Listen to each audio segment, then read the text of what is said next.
Hi dear Twin Flames, it's Marta from the channel Pop Paper Love. Today I'll be doing a video on waiting on the Twin Flame journey.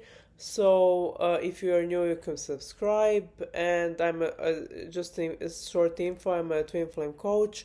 I do Twin Flame coaching sessions and Twin Flame readings, so you can look it up at the link below. Basically, waiting on the twin flame journey is a hot topic because most of the people actually only wait for the twin flame to come back or to enter their life without doing much action. I was also in that, let's say it like that, waiting room for a couple of years almost, because I didn't know what to do about my twin flame. I didn't know how to approach the situation, so I thought the waiting was the only option, and that in divine timing my twin flame will return and come back and will live happily ever after. But that's often not the case. I often say that waiting only creates more waiting. If you wait for long enough, nothing will happen. And nothing was happening in my union as well, because when I was only waiting. And one of the mentors who told me, who was helping me about my situation, was telling me consistently that for the beginning of my twin flame journey, I was in a certain waiting room and I didn't know what to do about it.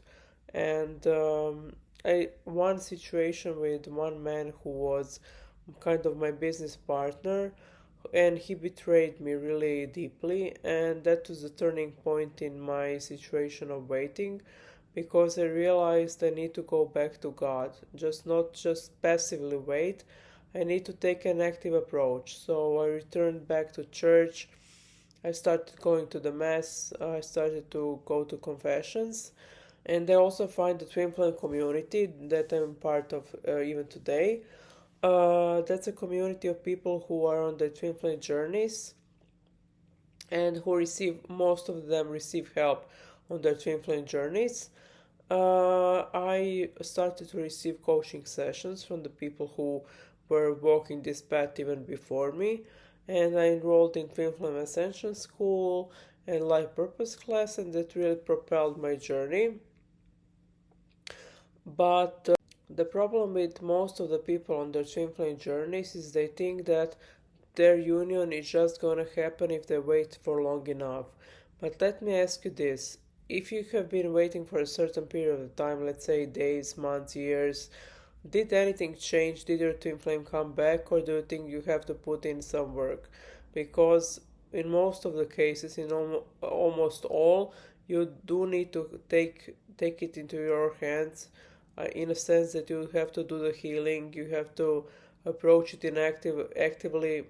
Let me take this as an example. If you're currently not communicating with your true twin flame, then you may just think, okay, I'm blocked, nothing is changing, I may go to a karmic relationship. But instead, healing means taking responsibility for your own shared consciousness. For example, if your twin flame has blocked you, that means that you blocked a part of yourself. There's a part of you that you are ignoring, and they are only mirroring that. Then you can have coaching sessions, you can have readings, you can watch Twin Flame Ascension School, you can read the Bible, you can meditate, you can pray, you can do a lot of things, even take an inspired action, even if that means reaching out, just testing the water. The thing that I wouldn't recommend to you while on the twin flame journey, while you are waiting, is to enter another relationship, because in another relationship you can leak a lot of your sexual energy, and basically if you know who your twin flame is, then it's the best to pursue that relationship and to heal the blocks that are preventing you from being with your person. Often people think that it's gonna be easier if they were with another person, but maybe in the beginning it's gonna be easier, but with time it's gonna get harder and harder, because there are also gonna be blocks with this person, but you're not meant to be with them. So in the long run, it's gonna be worse than if you healed blocks with your true twin flame. Another important share that I have for you is, for example, I think I used that analogy before, but if you, for example, go to college, you don't expect that you're just gonna graduate on the in a 3 months period or in a four years period, whatever. You know that you need to put in effort to graduate. You need to buy the study materials, listen to the lecture, listen to the lectures, listen to go to the classroom, study, learn, maybe I don't know, take some help in a form of mentorship. But you just don't just graduate from the first day or after 4 years, 5 years. You have to put in effort to graduate, and it the same applies to the twin flame journey. But most people think where while they're on these journeys that with their twin flame things just happen naturally because we're accustomed to listening to twin flame songs or watching the movies where everything happens without much effort. People just meet and fall in love, and then they live happily ever after. But this is not the case with twin flames. You need to put some effort in. A lot of effort often is required. My message from my today's video on waiting is that if you don't know what to do, you can ask for support, but just don't passively wait because it won't bring you anywhere. There's lots of support that you can ask for.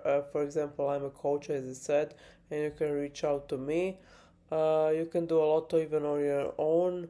There's a lot of free help, there's a lot of paid help, of course.